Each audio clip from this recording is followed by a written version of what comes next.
BRS MLA Kalvakuntla Sanjay ముఖ్యమంత్రి రేవంత్ రెడ్డిపై తీవ్ర విమర్శలు చేశారు. రాష్ట్రంలో ease of doing business ranking 13వ స్థానానికి పడిపోవడం పట్ల ఆగ్రహం వ్యక్తం చేశారు. తెలంగాణలో పరిశ్రమలు తరలించబడుతున్నాయని, ఐటీ ఉద్యోగాలు తగ్గుతాయని ఆరోపించారు. ఇక రేవంత్ రెడ్డి దృష్టిలో ఏఐ అంటే అనుముల ఇంటెలిజెన్స్ అన్నారు. రేవంత్ బూతుల ఇంటెలిజెన్సీ కూడా పెట్టారంటూ కామెంట్ చేశారు. రాష్ట్రానికి కొత్త పరిశ్రమలు తీసుకురావడంలో కేంద్ర రాష్ట్ర ప్రభుత్వాలు విఫలమయ్యాయని అన్నారు ఎమ్మెల్యే సంజయ్.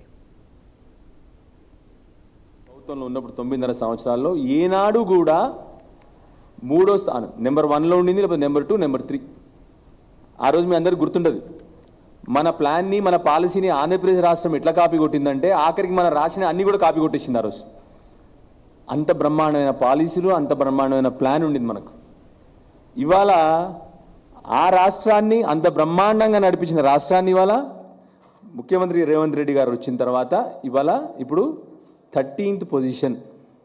అంటే ఏం జరుగుతుంది దీనివల్ల? మరి వ్యాపారస్తులందరూ పారిపోతూ ఉన్నారు, కొత్తగా వ్యాపారాలు ఎవరు రావట్లేదు. ఆర్టిఫిషియల్ ఇంటెలిజెన్స్ సిటీ పెడతా అని చెప్పి రేవంత్ రెడ్డి గారు. ఏం సిటీ? కృత్రిమ మేధస్సు సిటీ, ఏఐ సిటీ కడతా నేను.